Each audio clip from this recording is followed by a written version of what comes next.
자, 지금부터 고온 초전도체에 대해서 이제 구장으로 들어가겠습니다. 네, 감기가 걸려가지고 목소리가 좀 개판으로 나올지도 모르지만,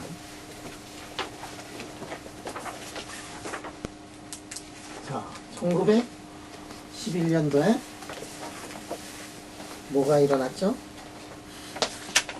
온네스가 초전도를 이제 발견을 하고서 그 다음에 사람들이 초전도는 어디서 발견됐어? 수온에서 초전도를 발견을 하고 이렇게 조금씩 매년 이렇게 올라가다가 23K 초전도체를 만들게 몇 년도인지 기억을 합니다. 23K 초전도체 1973년 누구 태어난 1년 후에요. 그죠? 안녕?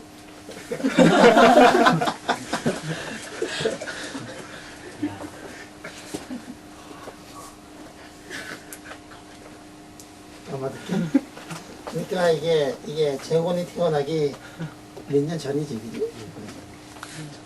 한참 전에.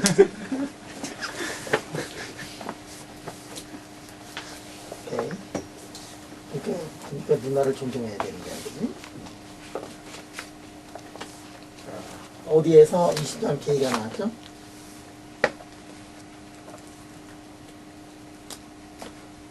나이비엄 트리 저메니움에서 23K 초전도체가 나왔고,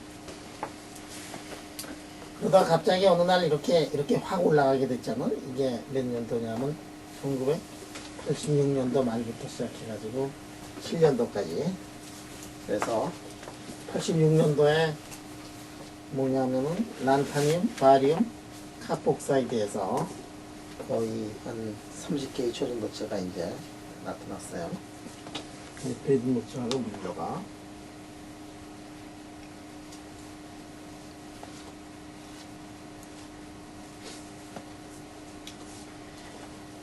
자, 이게 그 다음에 이제 87년도 되면은 YBCO가 이제 발견이 되잖아. 그때 내가 그 역사 현장에서 그냥 살지 않았겠냐. 그래서 밤에 잠 안 자고 이거 만들고 그냥 그때 참 좋았었어요. 자, 이게 놀랄만한 일인 게 좀 이상해. 왜냐하면 이게 옥사이드에서 이런 것들이 나왔다는 게 이상해요.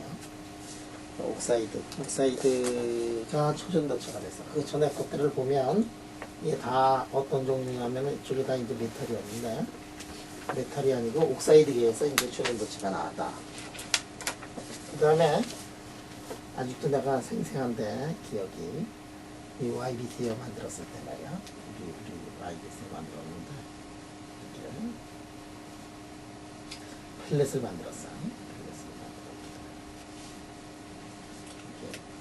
뉴욕타임즈에 추 아저씨가 손가락으로 이거를 이제 들고 있는 그 아저씨 이 모습이 이게 나왔는데 여기가 이게 녹색이었거든. 녹색이었어. 그래서 90K 초전도체가 나왔다 그래가지고 이거 나오는 그날 그냥 나오자마자 뉴욕타임즈에 실렸고, 그거 이제 뉴욕타임즈 이걸 사가지고 이걸 보고서 우리가 와 빨리 만들어야겠다 그래가지고 거의 그날부터 이걸 만들기 시작했어요. 내가 옛날에도 얘기했지만 이게 YBC에 이렇게 우리가 그렇게 오하이오에서 그 중부지방에서 가장 아마 빨리 만든 사람 중에 중일 텐데, 그 이유가 뭐냐면은 내가 이게 Y2O3 이 물질을 엄청나게 빨리 내가 얻어낼 수가 있었어요. 그래서 내가 이거 어떻게 얻어냈는지 얘기했지. 네. 네. 응? 친구. 내가 화학과에 친구가 있었거든. 화학과에 친구가 있어가지고, 다른 사람들은 이거 주문해가지고 이제 뭐 몇 주 걸리는 그 사이에 나는 화학과 친구한테 뛰어가가지고 화학과를 다 뒤졌더니 이게 나오더라고. 그래가지고 그 주말에 이거 만들어서 보니까 이게 까만색이었어요. 그래가지고 슬펐지. 근데 90K 초전도체가 그냥 푹 나오더라고. 까만색. 이게 녹색은 요새 알겠지만 투원 4페이지인가 뭐 이래가지고 이게 임피어리티 페이지. 그래서 1, 2, 3 페이지가 그래가지고 우리가 그 미국에서 그 오하이오에 있을 때 굉장히 유명해졌어. 그래서 이렇게 미국에 이렇게 있으면 이렇게 있잖아. 이런 거좀 그렇고 이렇게 나가다 이제 여기가 이제 오하이오잖아. 이 동네에서 아마 제일 먼저 만든 거 아닌가 하고 생각이 들어요. 조금 과정을 하면 한 이 정도에서 제일 먼저 만든 것 같아요. 그래서 굉장히 빨리 만들어서 하여간 되게 빨리 만들었어. 그래가지고 막 그냥 사람들이 우리 실험실로 막 그냥 샘플 얻으러 오느라고 말이지. 그 뛰어올 때 내가 도망을 안 갔어요. 그래서 이제 노태웅 교수도 같이 만들었는데 하여간 신문 기자가 너무 도망쳐가지고 소시 내 사진만 거기에 나왔는데 오하이오 신문에 이게 내가 이렇게 청바지 입고 이렇게 여기 리퀴드 나이트로젠에다가 이거 넣는 거 사진들 나오고 뭐 그런 데가 생각이 나요. 자 이게 90K 초전도체인데 드디어는 이제 우리가 단결정 세계에서 제일 큰 단결정 지금 가지고 있잖아. 그 다음에 이게 비스무스 초전도체 나왔을 때도 BSCCO 나왔을 때도 우리가 이제 한탕을 이제 했어요. 이 비스무스 초전도체 나왔을 때는 내가 이제 한국에 들어왔을 텐데 한국에 들어오자마자 들어와가지고 이제 우리 실험실을 그때 실험실 보면 참 재미났었을 텐데 왜냐하면 바닥밖에 없었을 때거든. 아무것도 없었을 텐데 그때 우리가 뭐를 샀느냐면은 포니스를 이렇게 샀어요. 포니스 이제 그래도 포항공대 뭐 새로운 대학교 연구중심대학교 근데 이제 새로운 대학교 연구중심대학인데 실험실은 바닥만 있는 바닥중심대학이었을 때 우리가 그거를 포니스를 이제 샀어. 근데 미국에 있을 때부터 환경이 굉장히 좋았어요. 왜냐하면 미국에도 그 당시만 해도 물리학과를 가면 물리과학과에 포니스가 있는 방이 하나도 없었어요. 다 어디 뭐가 있느냐면은 포니스라는 거는 굽는 거 아니야. 굽는 거는 어디 있느냐면 이 세라믹 디파트먼트 이쪽으로 가야지만 있고 물리과에는 없었어요. 그때 우리가 이 까만 거를 만들었을 때만 하더라도 물리과에 포니스가 한 데가 없어가지고 우리가 재료과로 가서 그걸 만들었는데 재료과에 가서 그거를 만든다 그러면 재료과 교수들이 싫어하잖아. 자기 실험실. 그래서 교수가 퇴근하면 거기도 또 내 친구가 또 있어요. 내가 있는 게 친구밖에 더 있냐. 그래서 이제 재료과 친구한테 가가지고 포니스 좀 빌리자 그래가지고 거기서 밤새도록 만들었던 기억이 나요. 근데 그때 그 포니스는 이렇게 보면 지금은 다 오토매틱이 돼가지고 뭐 올라가라 거기에 계속 있어라 내려라 이런 온도 컨트롤이 되는데 그때는 그 온도 컨트롤 전혀 안 되는 거예요. 그래서 밤새도록 잡고 있어가지고 3시간 동안 올려라 그러면 3시간 동안 이거를 촉촉 올려가지고 3시간 동안 올린 다음에 그다음에 오버슛 하면 안 되잖아. 그치? 조금 더 올라가려면 내리고 올리고 내리고 그래서 이게 온도 컨트롤러 역할을 해가지고 밤새도록 그렇게 한 다음에 새벽에 돼가지고 이제 온도 쫙 내려가지고 샘플을 탁 꺼낸 다음에 도망쳐야 돼. 왜냐하면 선색이 들어오기 전에 도망쳐야 되니까. 그러던 그 열악한 환경에 있다가 열악한 미국의 연구 환경 속에 있다가 한국으로 돌아왔더니 이게 이 오토 컨트롤 되는 그런 포니스가 우리 밖에다 생겨나가지고 그럴 때 내가 BSCCO를 한국에서 이제 처음으로 만들었어요. 내가 한국에서 이 BSCCO를 처음으로 만든 가장 큰 원인은 그 친구야.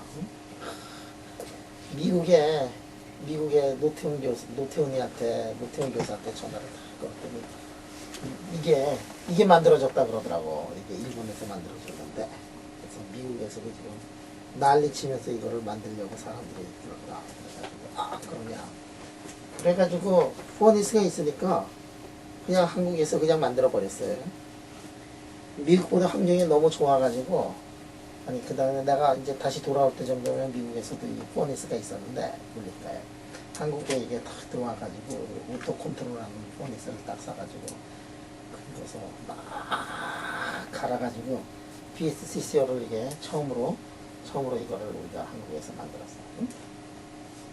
내가 이게 PSCCO를 한국에서 그렇게 빨리 만든 가장 큰 이유는 뭐냐면, 내가 그 세상에 나타났다고 하는 순간 소식을 들어가지고 그냥 만들었기 때문에, 그래서 웬만한 미국 애들보다 훨씬 더 빨리 만들었을 것 같고, 그 다음에 유럽 사람들보다 훨씬 빨리 만들었을 것 같아요. 그래서 PSCCO를 우리가 처음으로 한국에서 만들었어요.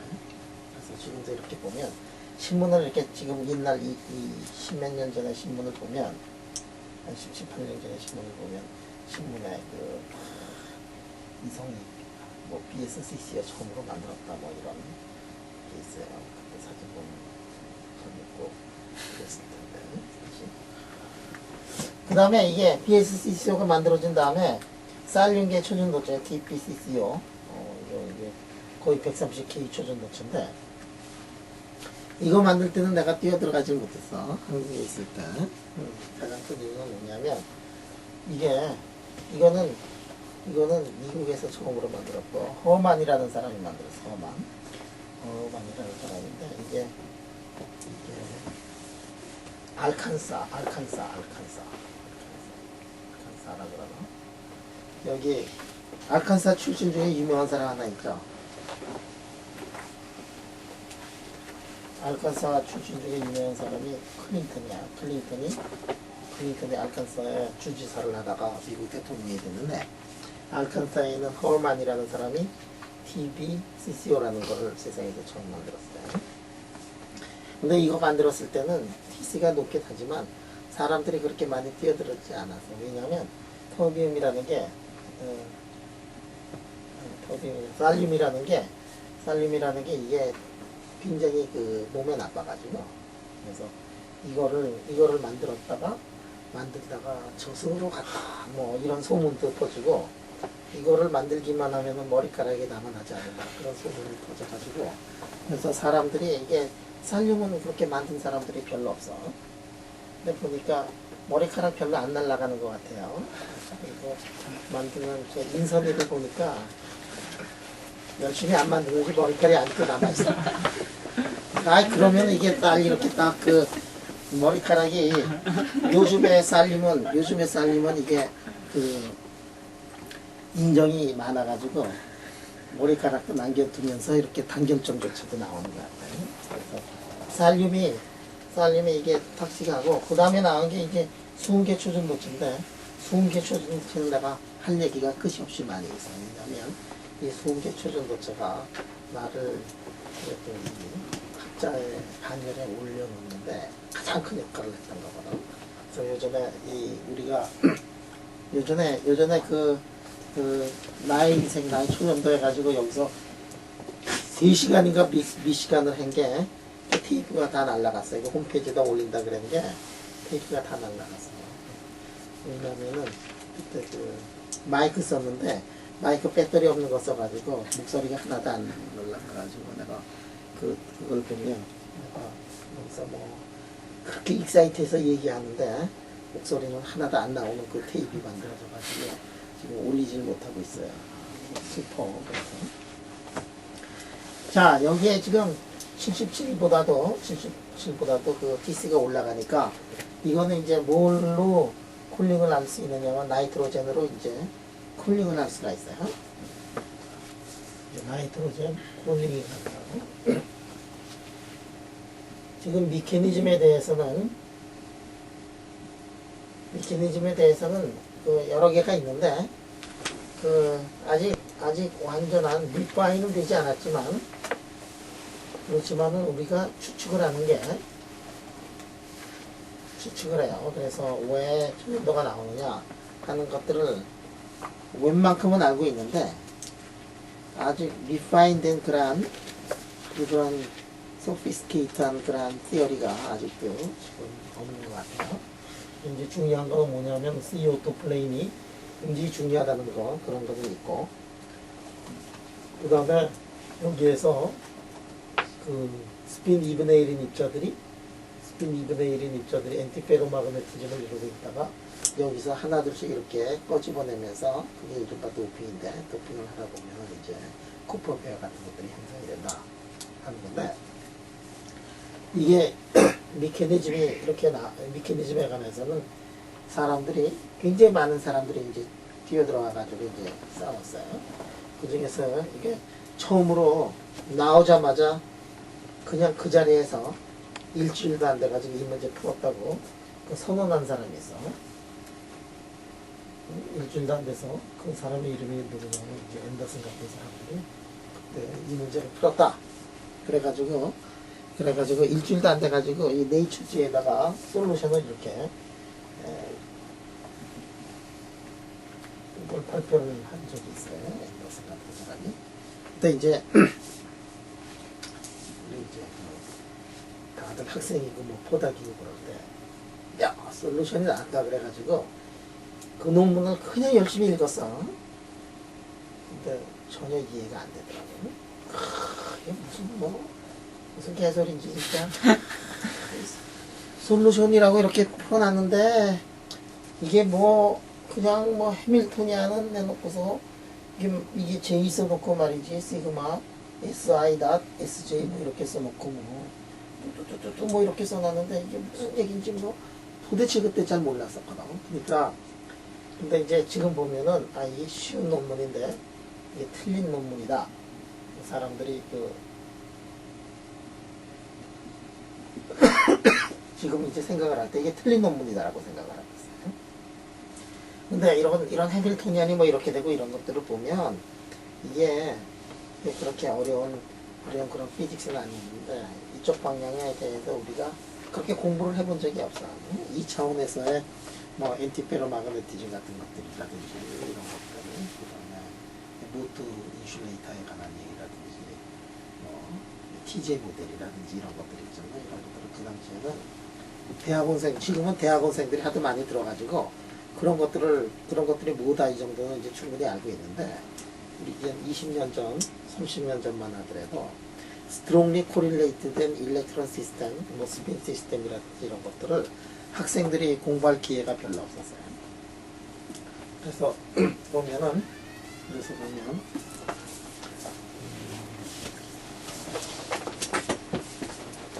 동진이 안녕? 죄송합니다. 아니야. 그래가지고 이게 해밀토니안이 뭐 이렇게 되는 거예요. 사실 여러분들 이렇게 얘기하면은 뭐 아니 이런 해밀토니안 같은 거조차도 어떻게 학생들이 몰랐느냐, 박사 받고도 그런 걸 몰랐느냐 그렇게 물어볼 수 있겠지만 파퓰러하지 않았을 때는 그걸 잘 모를 수가 있어요. 내가 예를 들어가지고 내가 깜짝 놀란 거는 이 피셔 아저씨, 그 유명한 피셔 아저씨, 마이클 피셔.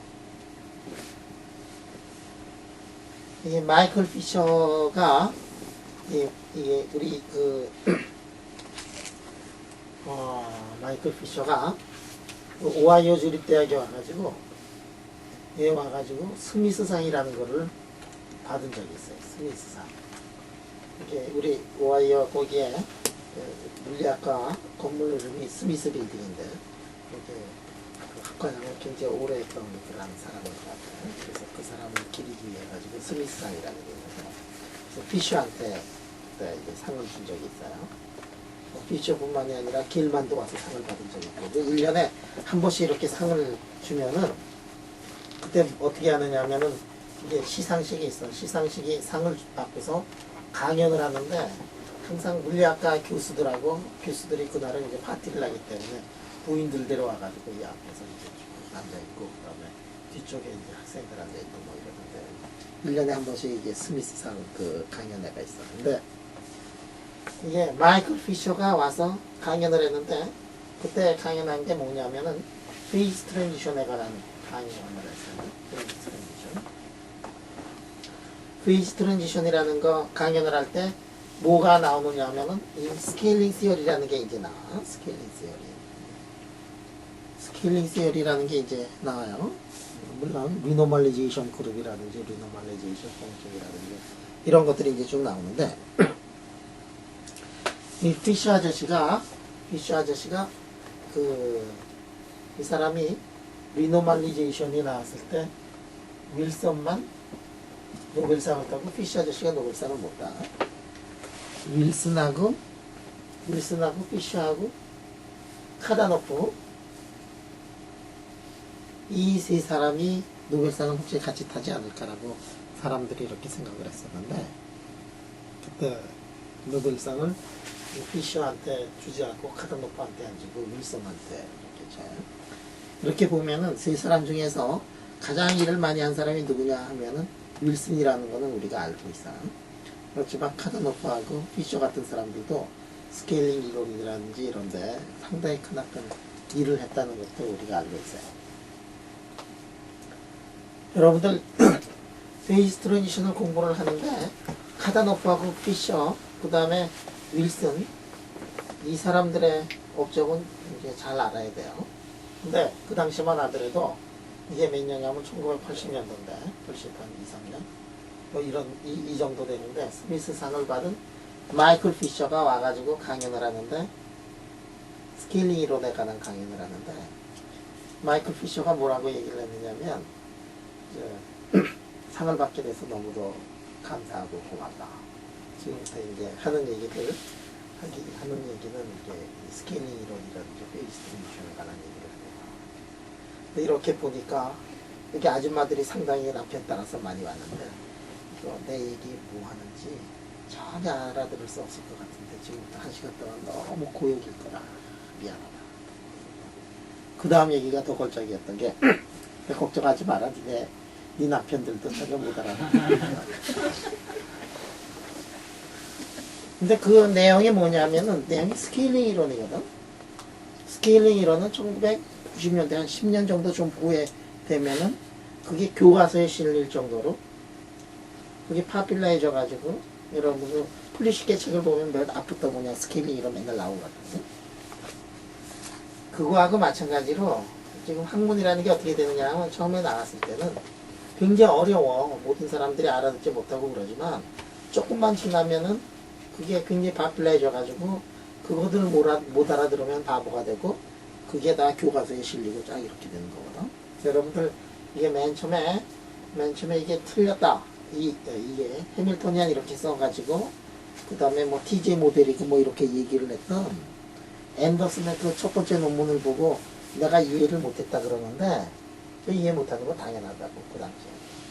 지금은 그 많은 사람들이 TJ 모델이고 뭐 이런 거 얘기하고 strongly correlated electron system이라 그래가지고 그 새로운 필드, 새로운 물리학이 탄생을 해가지고 그 다음에 대학원생들이 너나 나나 이 얘기를 할 수 있는 그런 시대가 왔을 때 그때 이런 해밀토니안을 모른다 그러면은 바보 아니냐 뭐 이렇게 얘기할지 모르지만 스케일링 이론을 알아듣지 못했던 그 당시의 물리학자들 그 물리학자들이 뭐 약한 사람이냐 그러면은 그렇지도 않아요. 거기 앉아 있었던 사람의 질문을 했던 사람의 중에 하나가 누가 있었느냐면 밀즈라는 사람이 있었는데 밀즈의 나 그것도 깜짝 놀랐어요. 이게 피셔가 밀즈의 질문을 완전히 그냥 깔아뭉개더라고요.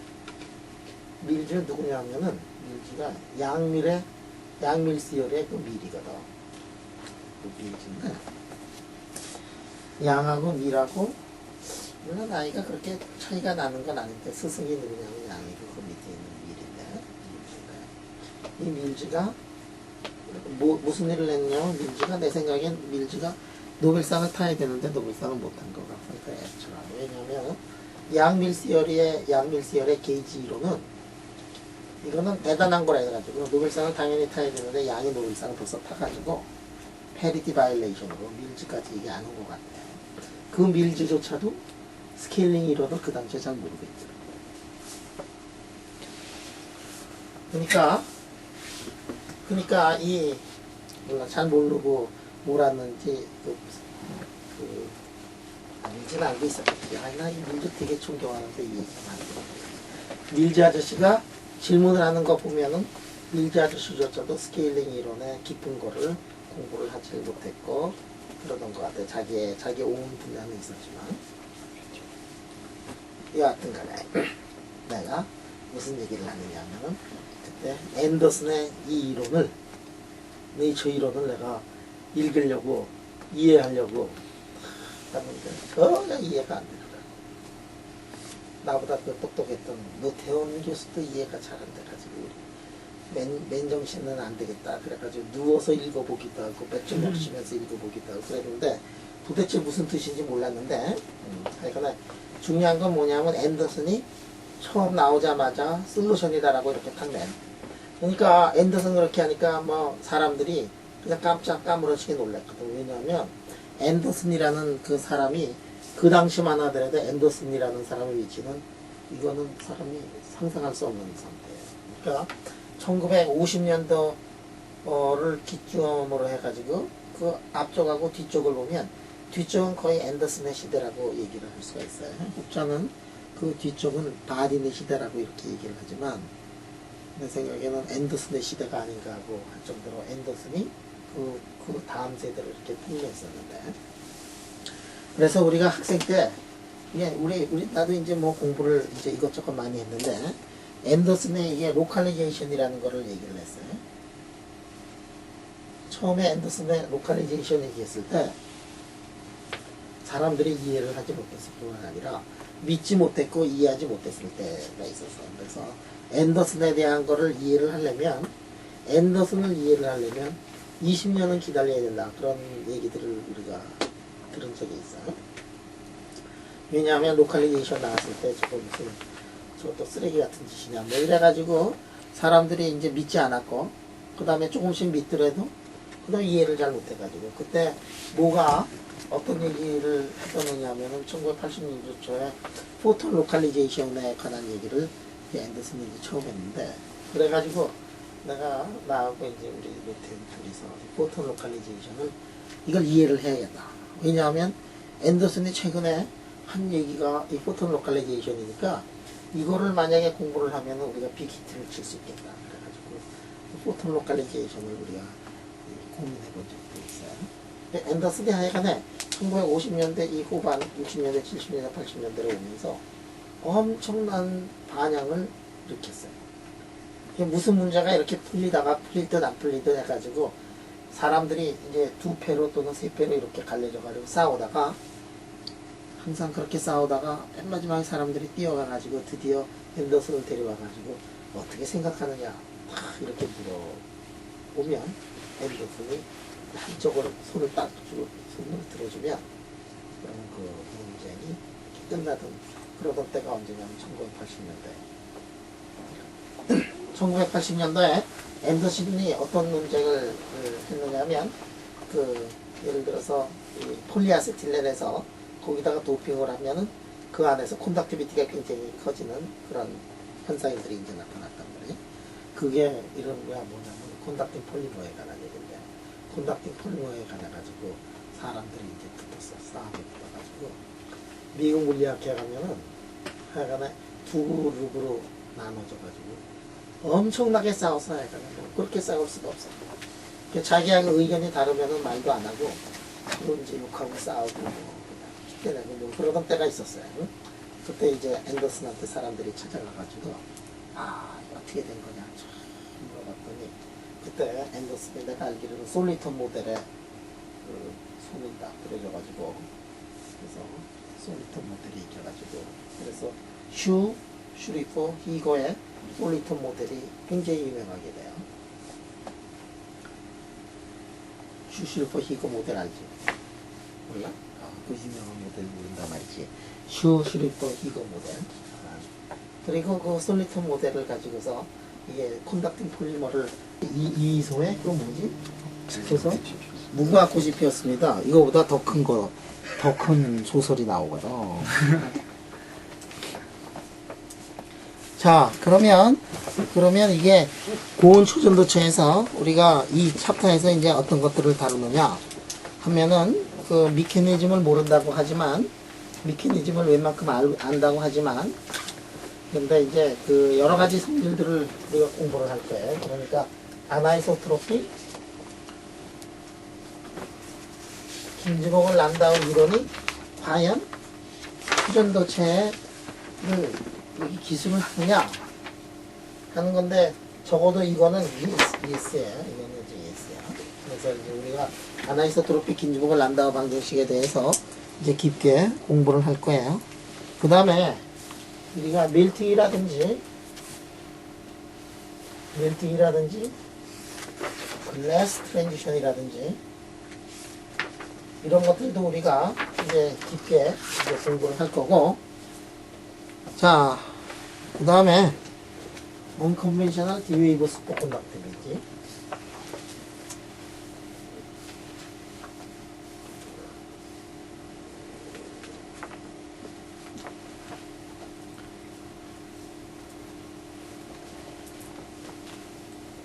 자, unconventional D-wave spoken conductivity 뭐 이런 것들을 아주 깊고 자세하게 공부를 할 거예요.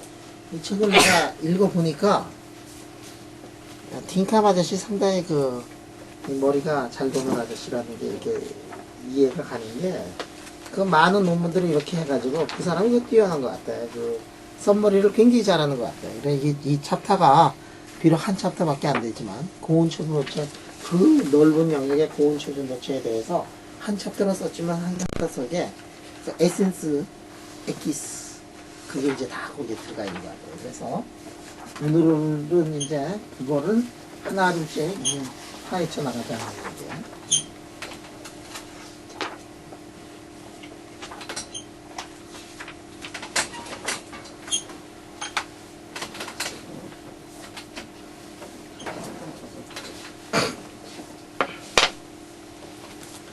자, 그러면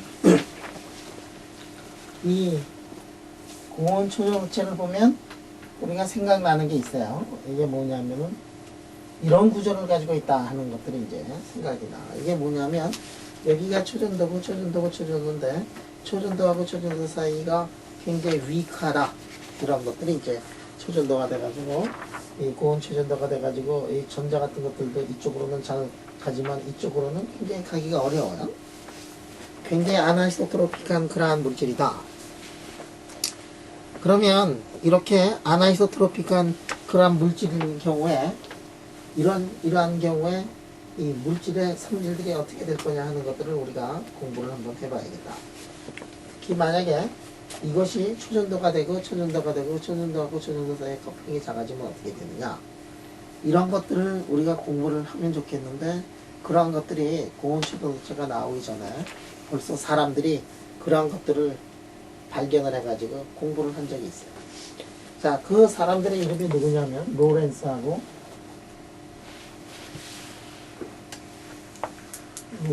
도냐.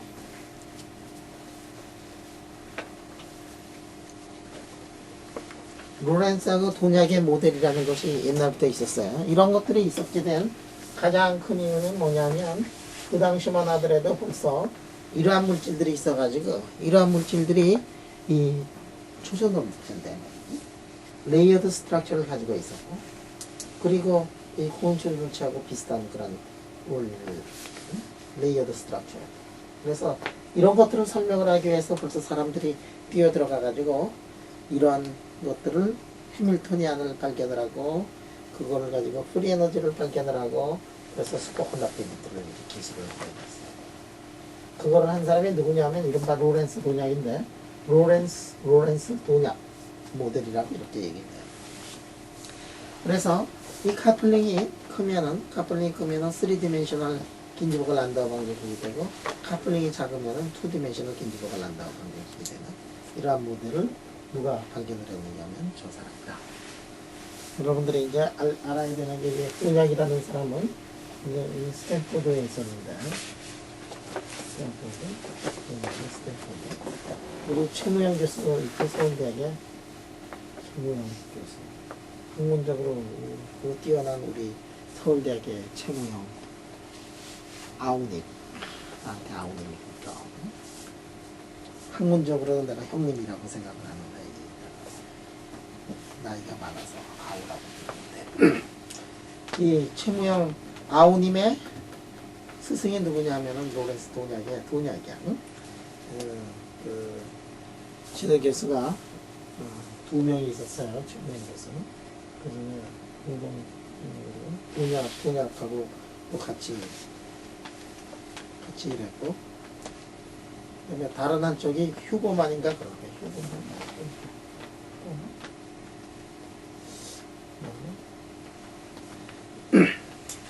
다시 한번 찾아보면 돼. 이런 거 알아놔요. 이런 거 알아놔요. 공부 잘 돼요. 동양 모델이 나오면은 최무영 교수의 스승이었구나. 최무영 교수는 우리 지도 교수의 아우님이구나. 뭐 이런 거 있지. 그래서 로렌스 동약의 동약인데 말이지. 이 동약이 이 프리에너지를 썼는데 프리에너지를 이렇게 썼는데 이거 진짜 아주 지극히 당연한 프리에너지. 자, 2차원이라 그러면 여기에 이게 첫 번째, 두 번째 오더 파라메타, 세 번째 오더 파라메타, 네 번째 오더 파라메타 그러면 첫 번째 오더 파라메타로 이루어져 있는 프리에너지, 두 번째 오더 파라메타로 이루어져 있는 프리에너지, 세 번째 그래가지고 그걸 쭉 더하면 돼요. 자, 그 더하는 게 뭐냐면은 여러분들 프리에너지가 n번째는 이렇게 되고 그 다음에 2분의 1의 베타에다가 코사인의 4승 이게 이제 프리에너지잖아.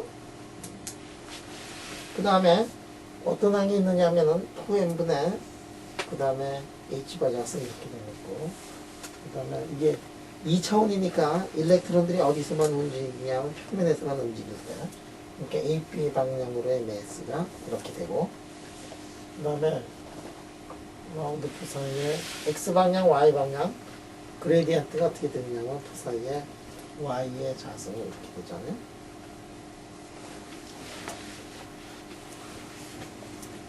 우리 이거 밥 먹듯이 하는 철거나 이거 맞지? 에너지. 벡터 포텐셜 마그네틱 필드 없을 때 마그네틱 필드는 잠시 후에 이제 넣도록 하고 에너지 이렇게 되는데 이게 완전히 디카플링이 될 때는 이렇게 돼 있지만 디카플링이 되지 않았을 때는 어떻게 되느냐면 카플링 텀이 있어요. 위하고 아래 사이 이 카플링 텀이 작으면 2차원이 되고 크면은 3차원이 되는데 이 카플링 텀을 우리가 어떻게 씁니까? H다성에다가 이렇게 위쪽 아래쪽으로 하는 거를 C라고 할까? 그 다음에 S 자성이라고 이렇게 카플링이 되네요. 이거 지극히 당연한 거야.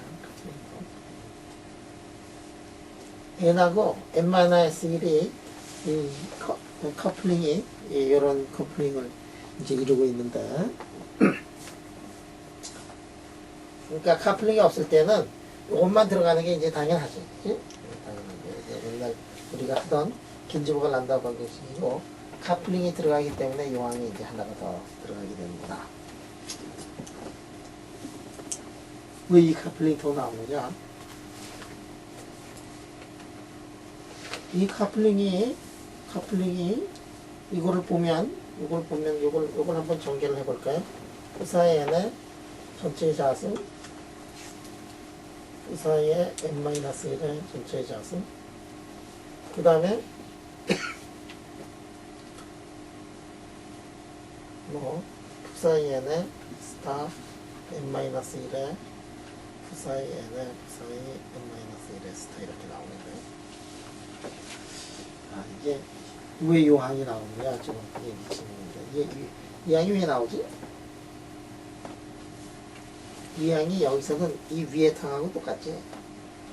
이 항이 뭐하고 마찬가지가 되느냐면 이 항이 이거 지금 한쪽에서 다른 거를 빼가지고 그 사이에 거리로 나눈 거니까 델타 그 사이를 델타 거리 G로 나눈 거고 이거 자승항이거든. 그래서 이 항이 어느 항하고 마찬가지가 되냐면 이쪽 항하고 마찬가지가 되는 항인데 그런데 왜 이렇게 쓰지 않고 이렇게 썼느냐 하면은 2차원 쪽에서는 연속으로 이렇게 가는 건데 평면에서는 연속으로 가기 때문에 미분 형태로 되지만 위쪽하고 아래쪽은 1, 2, 3, 4 이렇게 디스크리트한 쪽에서는 그때는 그 미분항이 이런 식으로 되는 거다 이게.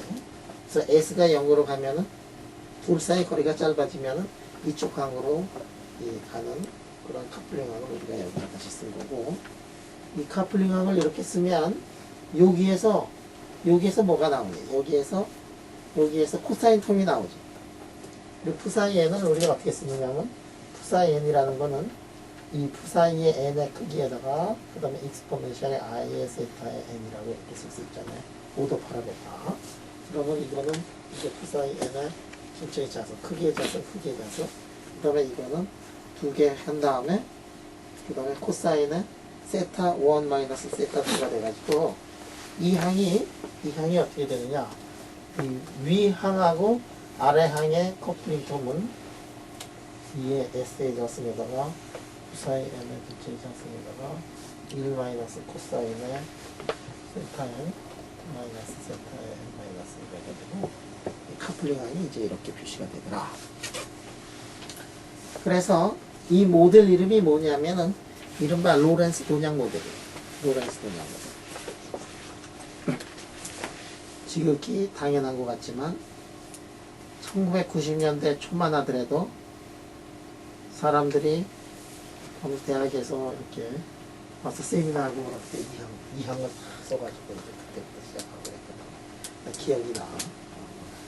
그래서 고온 초전도체 마그네티즘이라든지 이런 것들을 설명을 하는데 이 항에서부터 출발을 했어요. 첫 번째 항. 그럼 이제 이 항을 다 해가지고 여기부터 출발을 하려고 그러면 손 들고 말이지. 응? 손 들고. 아니 이게 왜 이렇게 되느냐 우리 질문하고 그러던 때가 있었어요. 지금 이렇게 보면 지극히 당연하고 또 쉬운 모델이지만 처음에 나올 때는 눈에 깨끗하게 잘 안 들어와. 자 이렇게 한 다음에 우리 프리 에너지가 나오면 그 다음부터 하는 게 뭐냐면은 프리 에너지를 미니멈으로 보내는 점으로 이 세상이 가고 있으니까 푸사이 n에 대해 가지고 한번 미분해서 미니멈 점을 찾고 푸사이 n-1에 대해서 푸사이 n+1에 대해서 그래서 모든 푸사이에 대해 가지고 다 미니멈 점을 이렇게 찾으면 그게 이제 자연히 흘러가는 그거다. 그 미니멈을 찾으면 이 창은 미니멈을 찾으면 어떻게 되느냐면 이 창은 미니멈을 찾으면 이 창이 되더라. 그래서 그 마지막 텀을요. 조셉슨 인터랙션 측면에서 이해를 하면 됩니다. 그렇지. 그게 이른바 조셉슨 텀하고 똑같아지는 거죠. 조셉슨 텀이야. 응? 근데 조셉슨 텀보다도 좀 더 진노랄한 거지. 왜냐면은 그 사이가 이게 어떻게 되느냐면 슈퍼컨덕터 있잖아. 그러면 요 거리가 이제 S인데 근데 코어런스 랭스 C 방향으로의 코어런스 랭스가 S보다 더 크면 이쪽에 있는 쿠퍼페어하고 이쪽에 있는 쿠퍼페어가 이 안에 이게 디스크리트하다는 거를 제대로 못 느끼고 있거든. 이렇게 되면은 이게 3디멘셔널 슈퍼컨덕터가 되고 그 다음에 여기에 요 항이 라운드 푸사이 라운드 G로 이렇게 돼가지고 3디멘셔널 긴지모가 란다 방정식으로 들어가고 만약에 온도가 낮아져가지고 코어런스 랭스가 TC에서 많이 멀어지면 코어런스 랭스가 요거밖에 안 된다. 그럼 이쪽에 있는 일렉트론하고 이쪽에 있는 일렉트론이 쿠퍼페어를 형성을 못한단 말이에요. 그럼 완전히 디카플링된 그런 이론으로 이제 갈 거예요. 이 길이가 이게 코어런스 랭스가 이게 S하고 거의 컴피라블하게 되면은 그러면은 이게 슈퍼컨덕터가 위클리 링크가 된 거거든. 그런 경우에는 이제 조셉슨 현상이 나타나는 거기 때문에 이 이퀘이션은 조셉슨 현상조차도 포함한 그러한 이퀘이션으로 표시가 됩니다. 근데 얼핏 생각했을 때 n하고 n-1만 들어갈 게 아니라 n이면은 n- 플러스 마이너스 1 두 레이어가 같이 들어가야 될 것 같은데 들어가지. 그게 지금 n이 썸메이션으로 들어갔잖아. 자 그러면 1, 2의 자승 그 다음에 캔슬된다고 생각하고 2, 3의 자승 3, 4의 자승 다 들어갔잖아. 모든 커플링 텀이 다 들어갔지.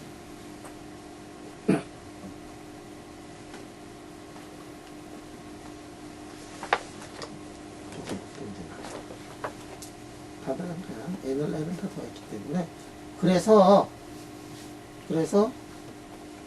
그게 다 들어가가지고 그래서 나오는 게 뭐냐면 그 미니마이즈를 시키면 거기에 모든 n에 대해 가지고 말이지 m이 c라고 쓰면 s가 쓰면다가 b가 쓰는 거고 여기에 푸사이 n 플러스 1에다가 푸사이에 n을 2번 빼고 푸사이에 n 마이너스 1 이런 행위 들어가거든요. 그래서 위쪽 아래쪽 지금 다 커플링이 돼 있어. n이 n 플러스 2라고 커플링이 되고 n 마이너스 2라고 커플링이 돼 있고 여러분들 저 뭐니 웨이브를 얘기를 할 때 스프링을 굉장히 많이 달아가지고 거기서 또 웨이브를 제너럴라이즈 할 때 있지.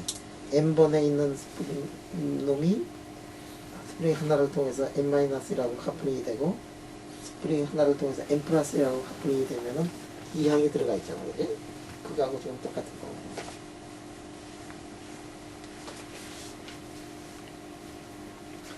그래서 로렌스 동작 방정식이 이렇게 나온다 이게. 아까는 로렌스 동작의 프리 에너지고 지금은 로렌스 동작의 이퀘이션이 되고 그 다음에 여기다가 빅타 포텐셜을 하나 더 넣으면 여러분들 빅타 포텐셜을 넣으면 어떻게 되느냐면 그레디언트 대신에 그레디언트 마이너스 뭐 이렇게 Q에다가 A에다가 오버 C에다가 뭐 어쩌고 이렇게 이런 거 있잖아. 그거를 이제 거기다 넣을 수가 있어요. 그래서 여기에 이렇게 미분하는 거 대신에 요 항을 이렇게 넣고 정확하게 하면은 그레디언트 대신에 그레디언트 마이너스 i의 2e 오버 h에다가 빅타 포텐셜 이걸 넣어가지고 하면 되고 그러니까 미분하는 거 대신에는 이거를 넣고 여기서는 미분으로 이렇게 들어가지만 요거 인터레이 커플링이 작아가지고 디스크리트한 리미트에서는 여기가 어떻게 들어가느냐면 익스포넨셜에다가 마이너스 무엇의 a가 이렇게 들어가고 여기는 안 들어가고 여기는 플러스 무엇의 a 이런 항으로 들어가요. 이게 이른바 뭐냐면 게이지 베리언트 텀이 들어가는 거잖아요. 그치? 자, 요 항이 왜 들어가느냐? 요거는 양계약학 책을 보면 이제 다 나와 있는데 만약에 좀 더 깊게 알고 싶으면 우리 이론 물리학의 대가인 엄재범 빅타 그 필드를 조세슨 정신 어레이에다 넣어가지고 이 하는 컴퓨터 시뮬레이션의 이 국제적인 거장이지 이 재곤이한테 물어봐서 아니야 진짜야 웃을 일이 아니야. 평소에 이렇게 친구처럼 지내고 그래서 그렇지 그쪽 그 컴퓨터 시뮬레이션 얼마나 하고 저게 귀신이 되는 거야, 그지?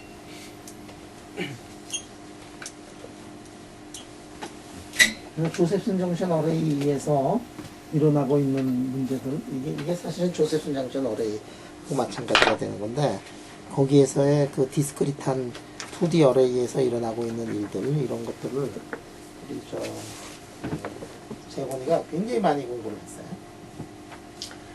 자 그러면 지금 이 이론이 이 어떤 리미트에서는 이 3D 아나이소트로픽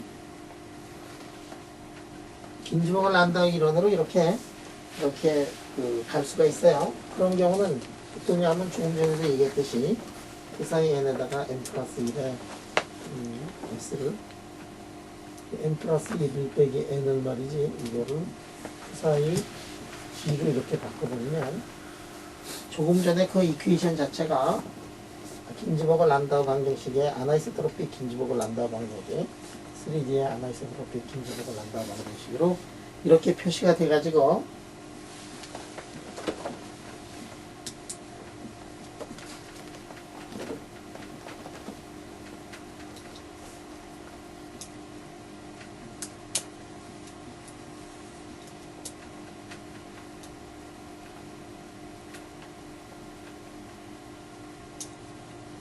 이런 식으로 이제 쓸 수가 있는 거죠.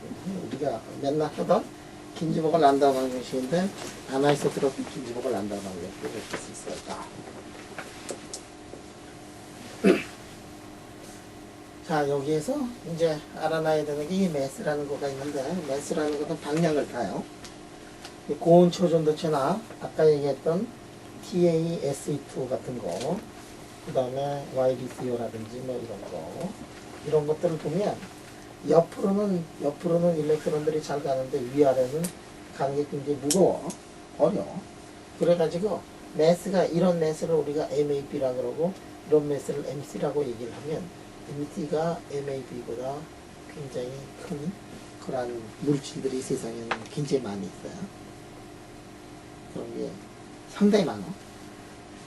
그래서 그거를 다루려면은 이 아나이소트로픽 긴지봉을 란다 방식을 써야 되는데 이 매스텀이 어떻게 되느냐? 매스는 그냥 매스가 아니고 매스는 3 컴포넌트가 있는데 M에다가 AB 빵빵 제로 M에 AB에다가 빵에다가 제로 MC 이런 모양을 하고 있습니다.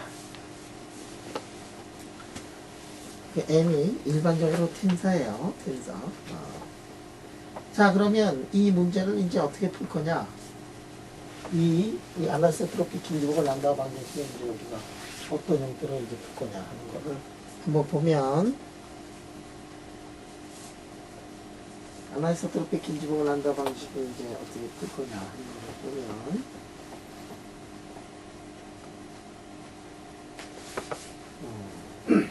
이거 풀어야 되는데, 이걸 이제 어떻게 풀 거냐.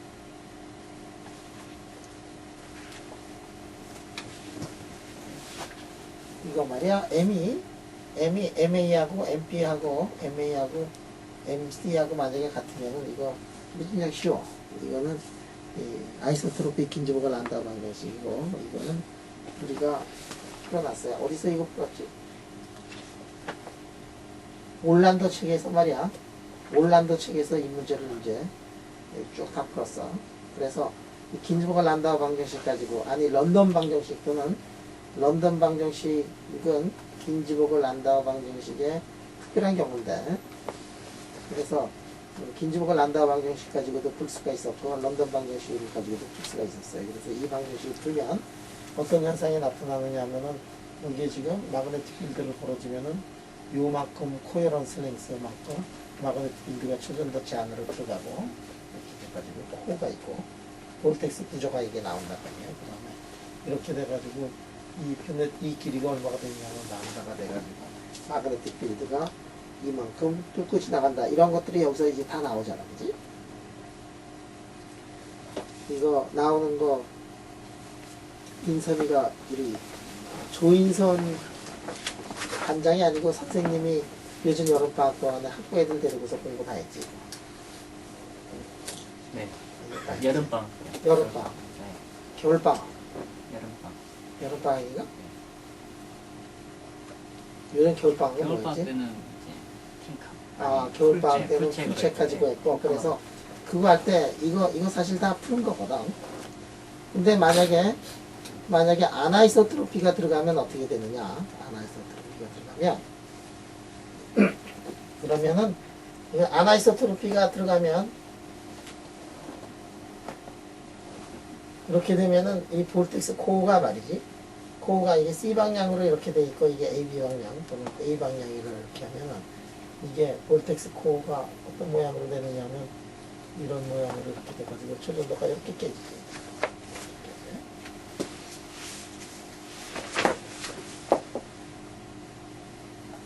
이렇게 깨지고 이게 지금 이게 이 방향으로 마그네틱 필드를 걸어줬을 때 이 볼텍스가 생겨나는데 볼텍스의 코어가 이게 똑같지가 않고 이렇게 이제 서로 다르더라.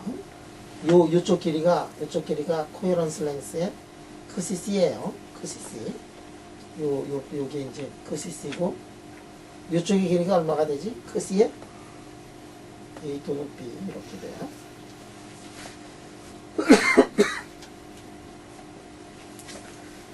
마그네틱 여기가 컷인데 여기가 이제 컷인데 요거보다 더 요렇게 지금 이렇게 또 이렇게 그려. 여기가 뭐냐면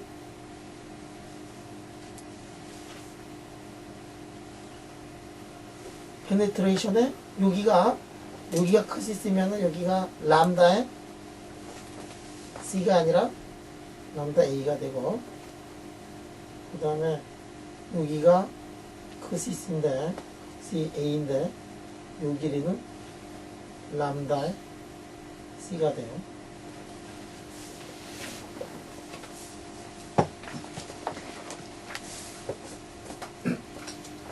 동진아 이거 2년 전인가 언제 다 배웠지 그랬지? 3년 전이야? 저 학부 학생이었는데 말이지 우리 동진 학부 학생이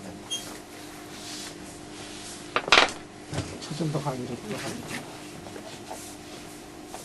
참 똑똑했어 그때지? 그때 또 소원이라면 그때는 저 이렇게 해가지고 10초만 들려줘. 10초만 뭐? 그때는 그때 두 이렇게 해가지고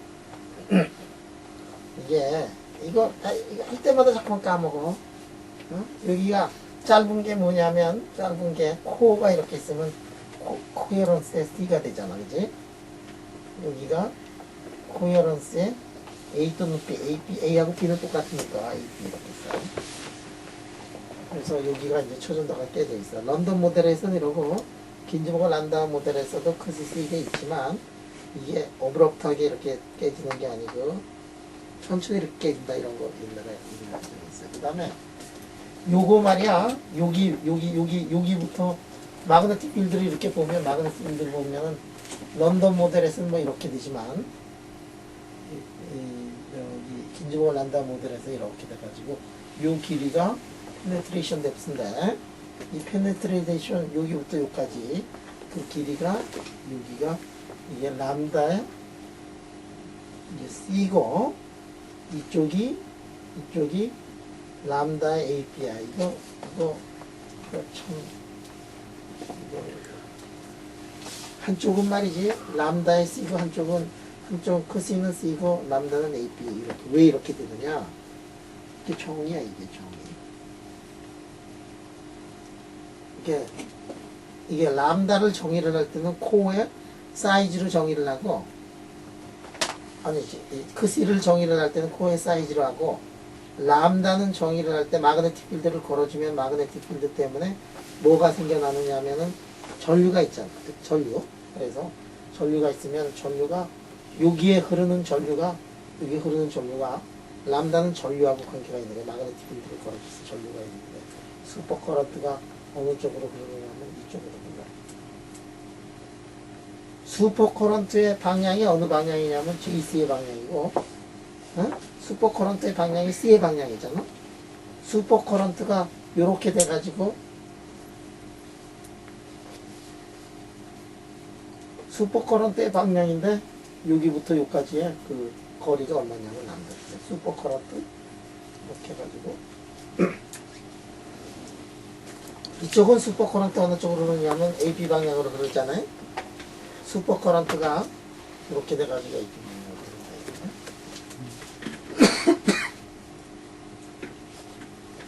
그래서 슈퍼커런트의 방향을 가지고서 람다를 정의를 해요. 슈퍼커런트 이렇게 해가지고 이게 커런트가 어디서 흐르지?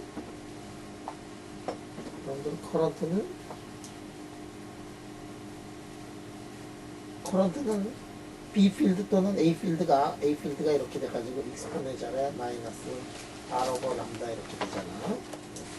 이런 폼이잖아. 그러니까 이거에다가 컬을 취하면은 이렇게 이 슈퍼커런트가 이렇게 나와 이렇게 슈퍼커런트가. 그래서 J가 만약에 C 방향이면은 그 앞에 붙어 있는 람다가 그 앞에 붙어 있는 람다가 무슨 람다냐면 그 람다가 JC의 방향하고 이 람다가 이게 매치가 되는 거예요. 그래서 람다의 A냐 B냐 C냐를 보려면 그 거리만큼 갔을 때 슈퍼커런트의 방향을 보면 그 방향이 슈퍼커런트의 방향을 보면 그 앞에 붙어 있는 익스포넨셜에 붙어 있는 람다가 그 슈퍼커런트의 람다예요. 그래서 이게 이렇게 되는 거예요. 이게 람다시야. 그래서 항상 뭐가 성립이 되느냐면 그 C의 AB하고 람다의 AB를 곱하면 그 C에다가 람다의 C가 돼요. 그러니까 이게 콘스탄트니까 어떻게 되느냐면 이게 작으면 이게 크고 이게 크면 작아져. 그래서 람다 C가 작으니까 람다 AB보다 람다 C가 작으니까 그 C가 작으니까 람다 C는 더 커지는 거야.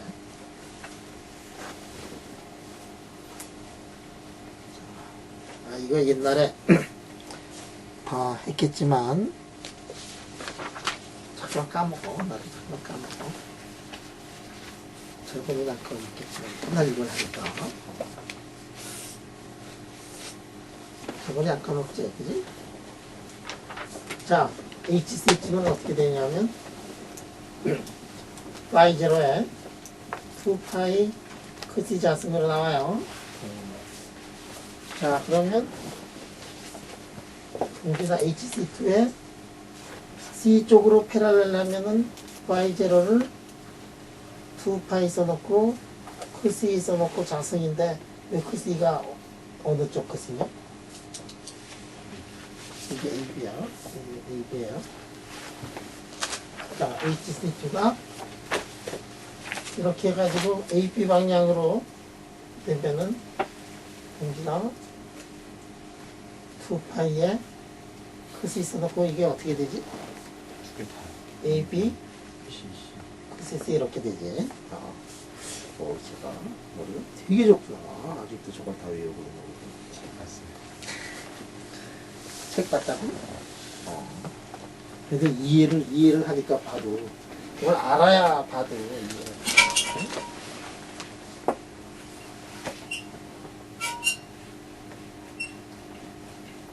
이 로렌스 도장 모델은 사실 우리가 그 올란도 책 보면서 공부했던 게 로렌스 도장 모델이에요. 거기서 뭐 그렇게 얘기는 안 했지만, 자 감마는 어떻게 되느냐 하면은 매스의 비를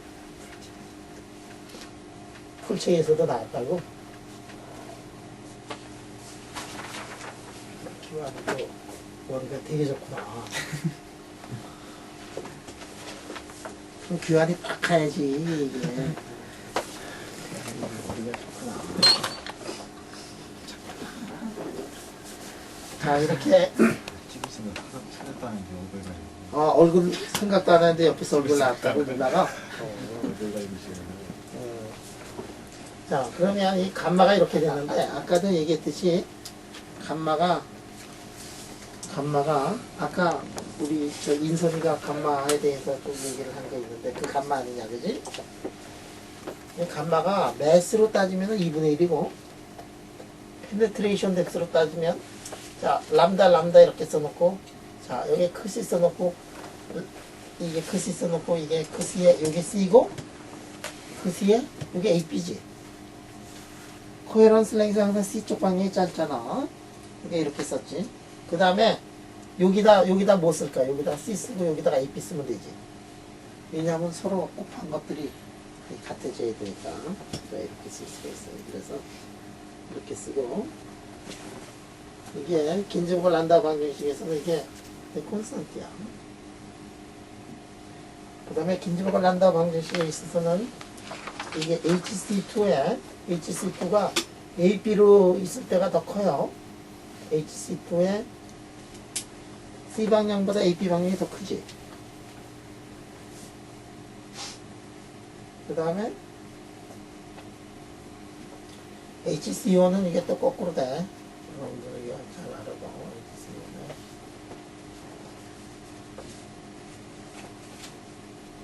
HC2는 AB가 더 크지만 HCO는 C가 더 커. 그래서 YBCO는 내가 감마 한 7 정도로 생각을 했었는데 아까 인선이 얘기로는 그건 크리티컬 커런트 하나 있었어요. 크리티컬 커런트 하나 있었더라고요. 그러면 크리티컬 커런트 아나이소트로피하고 여기 아나이소트로피하고 다른가? 내 생각 같을 것 같은데. 네, 저도 그렇게 생각했는데 논문에는 다르게 나왔어요. ESCCO는 감마가 얼마냐면 150 이상이다. 그리고 이 감마값이 이게 온도에 대해서 인디펜던트예요. 그리고 감마값이 온도에 대해서 인디펜던트하고 그 다음에 람다에서 구했던 아나이소트로피 레이셔하고 크스에서 구했던 아나이소트로피 레이셔하고 HC2, HC1에서 구한 아나이소트로피가 다 똑같은 게 뭐냐면은 아나이소트로피 긴지복을 난다고 이론에서의 연구 결과예요. 우리가 투개 슈퍼컨덕티비티에서 이게 막 깨지잖아, 그지? 그래서 지금 원갭 슈퍼컨덕터, 아나이소트로피 원갭 슈퍼컨덕터를 따라가면 이렇게 되더라 하는 게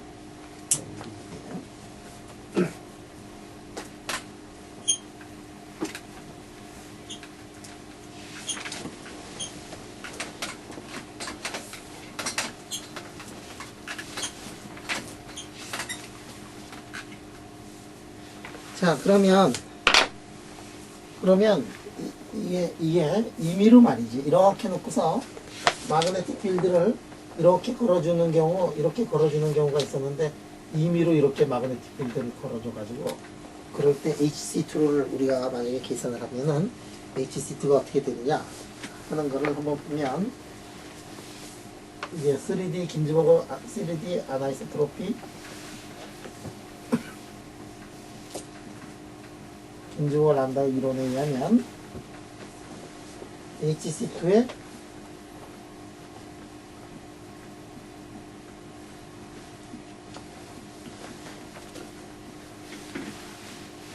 이 공식이 생략이 돼요. HC2에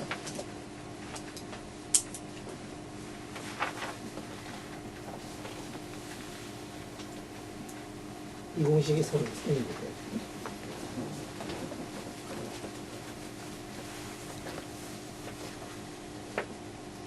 이걸 다시 쓰면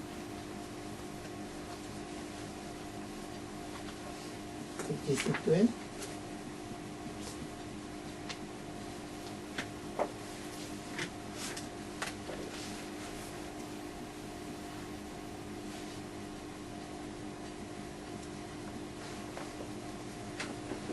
이 공식이 이제 이 공식을 누구보다도 잘 알고 있는 게 우리 누나 되시는 우리 현숙이가 이거 많이 알고 있거든요. 3차원이냐 HC2가 이렇게 될 거냐 그렇지만 HC2가 2차원 포뮬라를 따를 거냐 2D 긴즈버그 람다 포뮬라를 따를 거냐 3D 포뮬라를 따를 거냐 해가지고 우리 초전도체에서 란타늄 그 다음에 카파 LA 이렇게 해가지고 1, 2, 5 이 물질을 놓고서 과연 요거를 따르느냐 요거 3차원폼이거든 아 이거 투원포구나 쏘갔네 이거 워낙 권위자가 말씀하셔가지고 전혀 의심을 안 하고 말이지 이게 원투포라고 썼더니 이게 투원포네 응? 란타늄하고 이트리움을 합쳐가지고 두고 카파가 원이고 이게 이 물질은 말이야 이 물질은 상당히 그 이상한 물질인데 왜냐하면 여기다가 요거하고 요거가 두 개가 삼가인데 란타늄만 있을 때는 란타늄만 있으면은 인슐레이터였는데 이트리움을 거기다 넣으면은 이게 슈퍼컨덕터가 돼요. 이게 이제 이상한 물질이야. 보통은 뭐 이가에다가 3가를 넣는다든지 학교에 2가를 넣는다든지 이래가지고 도핑을 해야지만이 슈퍼컨덕터가 되는데 이게 모터 인슐레이터인데도 불구하고 여기서 슈퍼컨덕티비티가 나오는데 어떻게 해서 슈퍼컨덕티비티가 나오냐면 모터 인슐레이터에다가 똑같은 원자가를 넣어줘가지고 슈퍼컨덕티비티가 나오는 그런 최초의 논문이 돼가지고 물질이 돼가지고 이거를 가지고서 크리티컬 커런트 덴시티도 재보고 그 다음에 HT2도 재봤나? 이런 거를 재가지고 과연 이런 포뮬라 중에 2차원적인 긴주목을 난다 방정식을 만족을 하느냐 3차원적인 거를 만족을 하느냐 해가지고 이걸 해봤더니 3차원 긴주목을 난다 방정식이 만족이 되더라 하는 게 이제 아이디어고 그래가지고 이거를 이 논문을 이 심필립은 세상에서 처음으로 만든 사람이 누구냐면 나이토 아저씨가 이 논문을 이제 이거를 세상에서 처음으로 만들어냈어요. 나이토가 이거를 처음으로 만들어내가지고 이거를 톡을 하다 다니니까 사람들이 불처럼 해처럼 몰려가지고 나이토를 이렇게 몰매를 왜냐하면 이게 봐라 LA2CO4 아니야? 이게 인슐레이터거든. 이거를 도핑을 해서 우리 란타늄의 스트론시움의 카프 옥사이드 이런 걸 보면 1.85 0.15 이래가지고 이게 214가 돼가지고 이게 초전도체가 나오는 거거든. 여기다가 지금 이게 3가인데 응? 이게 3가인데 일렉트론을 3개를 내놔야지만이 되는 건데 2개짜리를 내놓으니까 어떻게 되니?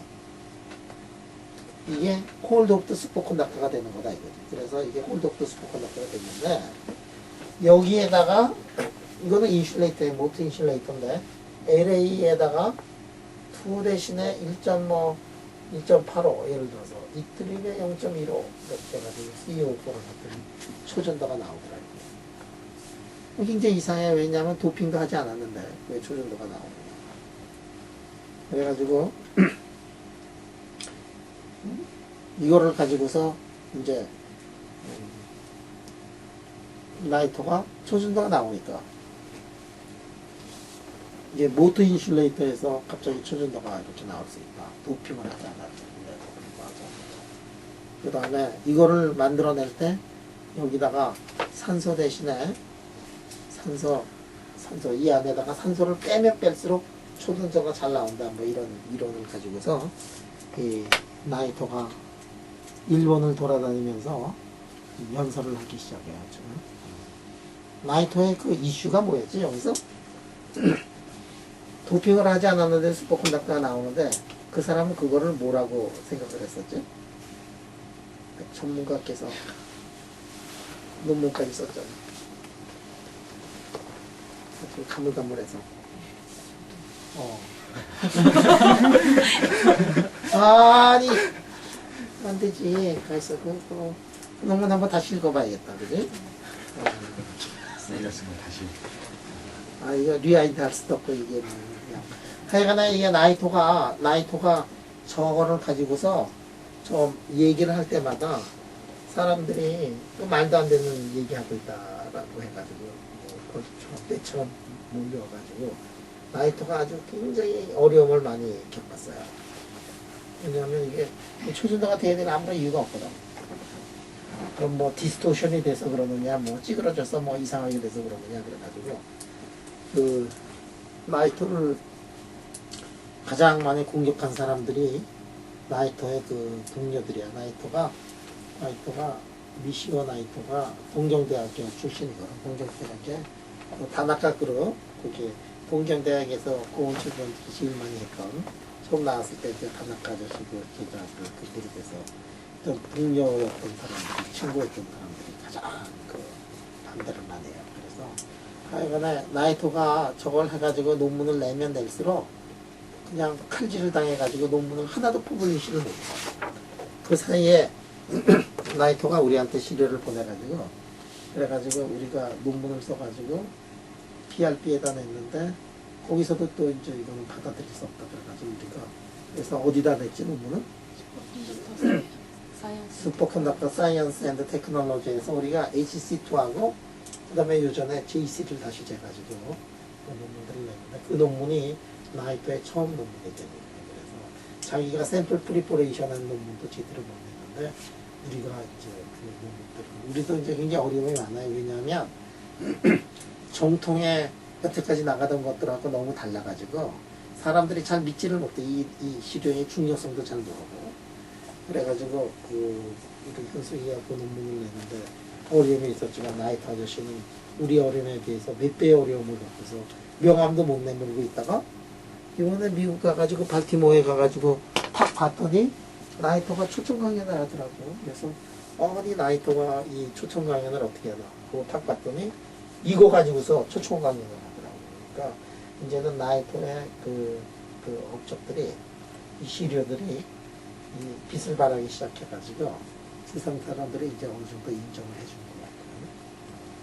것 같아요. 하여간에 여기에 아나이소트로피 긴지복을 난다우 방정식에서 HC2, 아비트러리 세터에 대한 HC2에 관한 이론들을 우리가 이제 이렇게 유도를 했었고 2차원인 경우에는 요전에 유도를 했었어요. 어디서 유도를 했었지? 챕터 5인가 거기서 우리가 유도를 한번 했었거든. 그래서 2차원인 경우에는 그걸 가지고 보도록 하고 3차원인 경우에는 이렇게 하고 이 3차원인 이런 이 방정식조차도 어떤 경우에는 잘 맞아 들어가지 않는 경우가 있어요. 예를 들어가지고 비스무스인 경우에 세타가 작은 경우에 이렇게 잘 맞아 들어가지 않는다는 게 이제 알려져 있고 그러면 그런 것들이 왜 잘 맞아 들어가지 않느냐 하면은 거기에는 이른바 뭐냐면 라킨 트랜지션이라는 그런 이상한 현상들이 존재한다는 것을 사람들이 이제 알게 돼요. 자, 라킨 트랜지션까지만 잠깐 얘기하면 아마 1시간 15분 될 것 같은데. 지금 넘었습니다. 넘어서 그럼 라킨 트랜지션에 얘기하도록 하고 오늘은 여기까지 합시다.